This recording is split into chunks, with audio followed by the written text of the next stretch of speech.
अस्य श्रीचण्डिकवचस्य ब्रह्मा ऋषिः अनुष्टुप्छन्दः चामुण्डा देवता अङ्गन्यासोक्तमातरो बीजं दिग्बन्धदेवतास्तत्त्वं श्रीजगदम्बा प्रीत्यर्थे सप्तशती पाठाङ्गजपे विनियोगः।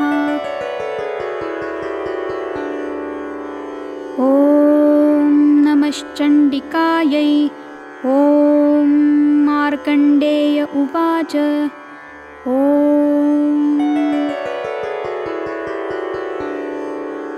यद्गुह्यं परमल्लोके सर्वरक्षाकरं नृणां यन्यकस्यचिदाख्यातं तन्मे ब्रूहि पितामह।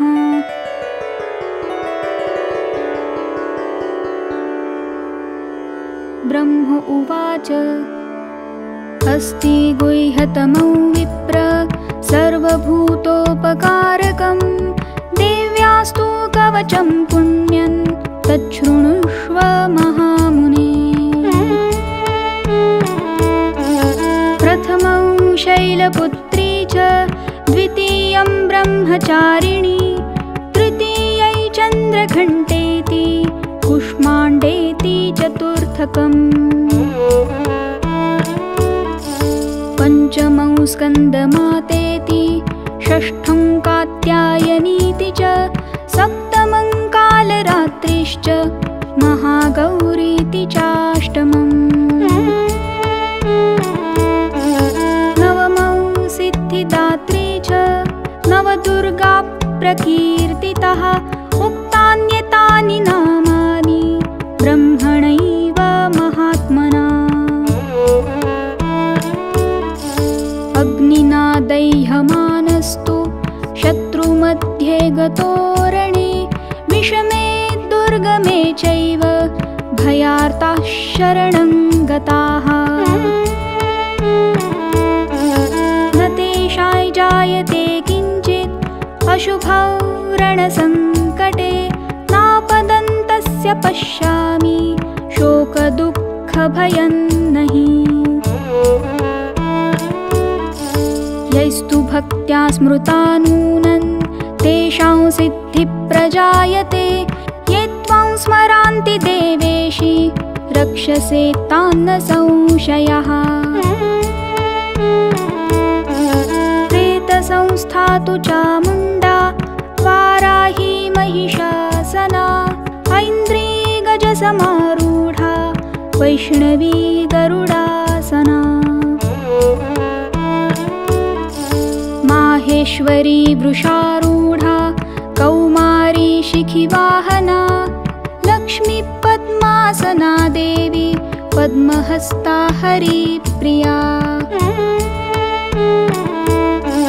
श्वेतरूपधरा देवी ईश्वरी वृषवाहना ब्राह्मी हंससमारूढा सर्वाभरणभूषिता। इत्येता मातरः सर्वाः सर्वयोगसमन्विताः नानाभरणशोभाढ्या नानारत्नोपशोभिताः। दृश्यन्ते रथमारूढा देव्यक्रोधसमाकुलाः शङ्खचक्रं गदां शक्तिं हलैं च मुसलायुधम्। खेटकं तोमरं चैव परशुं पाशमेव च कुन्तायुधं त्रिशूलं च शार्ङ्गमायुधमुत्तमम्। दैत्यानां देहनाशाय भक्तानाम् अभयाय च धारयन्त्यायुधा नित्यं देवानां च हिताय वै। नमस्तेस्तु महारौद्रे महाघोरपराक्रमे महाबले महोत्साहे महाभयविनाशिनी। त्राहि मां देवि दुष्प्रेक्ष्ये शत्रूणां भयवर्धिनी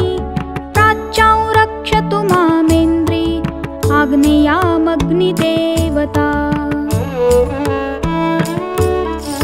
दक्षिणेवतु वाराही नैऋत्यां खड्गधारिणी प्रतिञ्चां वारुणी रक्षेत् वायव्यां मृगवाहिनी। उदीचां पातु कौमारी ईशान्या शूलधारिणी ऊर्ध्वं ब्रह्माणि मे रक्षेत् हस्तात् वैष्णवी तथा। एवं दश दिशो रक्षेत् चामुण्डा शववाहना जया मे अग्रतस्थातु विजया स्थातु पृष्ठतः। अजिता वामपार्श्वे तु दक्षिणे चापराजिता शिखां मे द्योतिनी रक्षेत् उमामूर्ध्नि व्यवस्थिता। मालाधारी ललाटे च भ्रुवो रक्षेत् यशस्विनी त्रिनेत्रा च भ्रुवोर्मध्ये यमघण्टां च नासिके। शङ्खिनी चक्षुषोर्मध्ये श्रोत्रयोर्द्वारवासिनी कपोलौ कालिका रक्षेत् कर्णमूले तु शाङ्करी। नासिकायां सुगन्धा च उत्तरोष्ठे च चर्चिका अधरे चामृतकला जिह्वायै च सरस्वती। दन्तान् रक्षतु कौमारी कण्ठमध्ये तु चण्डिका घण्टिकाय चित्रघण्टाय च महामाया च तालुके। कामाक्षी चिबुकौ रक्षेत् वाचं मे सर्वमङ्गला ग्रीवायां भद्रकाली च पृष्ठवंशे धनुर्धरी। नीलग्रीवा बहिः कण्ठे नलिकान्नलकूवरी स्कन्धयोः खड्गिनी रक्षेत् बाहु मे वज्रधारिणी। हस्तयोर्दण्डिनी रक्षेत् अम्बिका चाङ्गुलिस्तथा नखाय शूलेश्वरी रक्षेत् कुक्षो रक्षेत् कुलेश्वरी। स्तनौ रक्षेन्महादेवी मनःशोकविनाशिनी हृदये ललिता देवी उदरे शूलधारिणी। नाभौ च कामिनी रक्षेत् गुह्यं गुह्येश्वरी तथा पूतना कामिका मेढ्रं गुदे महिषवाहिनी। कट्यां भगवती रक्षेत् जानुनी विन्ध्यवासिनी जङ्गे महाबला प्रोक्ता सर्वकामप्रदायिनी। गुल्फयोर्नारसिंही च पादौ चामिततेजसी पादाङ्गुलीषु श्रीरक्षेत् पादाधस्तलवासिनी।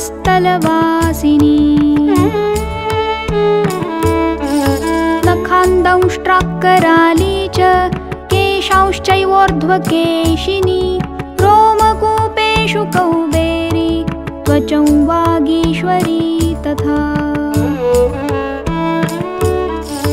रक्तमज्जावसामांसान् अस्थिमेदांसि पार्वती अन्त्राणि कालरात्रिश्च पित्तै च मुकुटेश्वरी। पद्मावती पद्मकोशे कफे चूडामणिस्तथा ज्वालामुखी नखज्वाला अभेद्या सर्वसन्धिषु।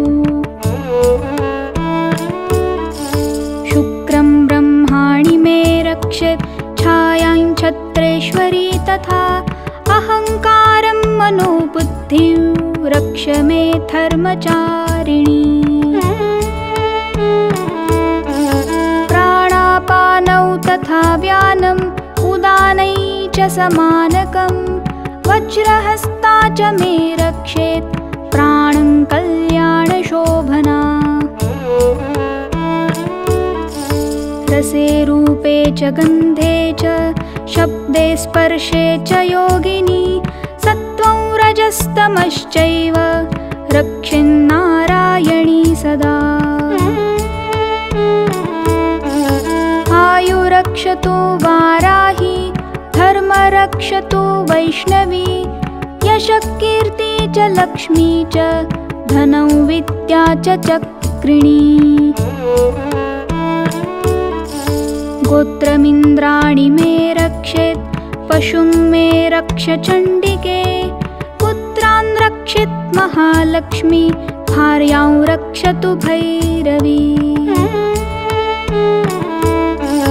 पन्थान् सुपथा रक्षेन्मार्गक्षेमकरी तथा राजद्वारे रक्षेत् विजया सर्वतः स्थिता रक्षाहीनं तु यत्स्थानौ वर्जितं कवचेन तु तत्सर्वरक्ष मे देवी जयन्ती पापनाशिनी पदमेकं न गच्छेतु यदिच्छेच्छुभमात्मनः कवचेन्नावृतो नित्यै यत्र यत्रैव गच्छति तत्र तत्रार्थलाभश्च विजयः सार्वकामिकः यं यै चिन्तयते कामं तं प्राप्नोति निश्चितम् परमैश्वर्यमतुलं प्राप्स्यते भूतले पुमान् निर्भयो जायते मर्त्यः सङ्ग्रामेष्वपराजितः त्रैलोक्ये तु भवेत् पूज्यः कवचेनावृतः पुमान् इदं तु देव्याः कवचं देवानामपि दुर्लभम् यः पठेत् प्रयतो नित्यै त्रिसन्ध्यौ श्रद्धयान्वितः दैवी कला भवेत् तस्य त्रैलोक्येऽप्यपराजितः जीवेत् वर्षशतं साग्रम् अपमृत्यु विवर्जितः नश्यन्ति व्याधयः सर्वे लूता विस्फोटकादयः स्थावरै जङ्गमै चैव कृत्रिमै चापि यद्विषम् आभिचाराणि सर्वाणि मन्त्रयन्त्राणि भूतले भूचराख्येचराश्चैव जलजाश्चोपदेशिकः सहजाः कुलजामालाश्चाकिनी डाकिनी तथा अन्तरिक्षचराघोरा डाकिन्यश्च महाबलाः ग्रहभूतपिशाचाश्च यक्षगन्धर्वराक्षसः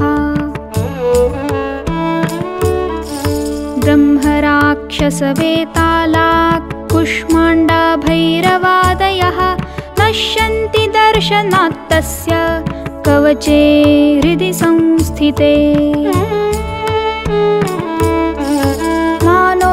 मानोन्नतिर्भवेद्राज्ञ स्तेजो वृद्धिकरं परं यशसा वर्धते सोऽपि कीर्तिमण्डितभूतले जपेत् सप्तशती चण्डी कृत्वा तु कवचं पुरा यावत् भूमण्डलं धत्ते सशैलवनकाननम्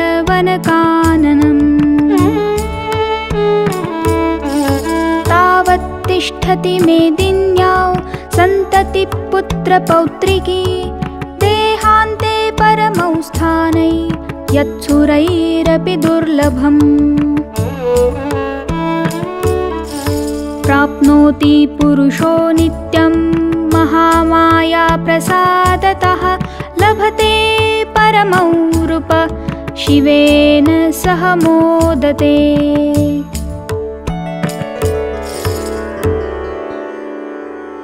इति वाराहपुराणे हरिहरब्रह्मविरचितं देव्याः कवचम्।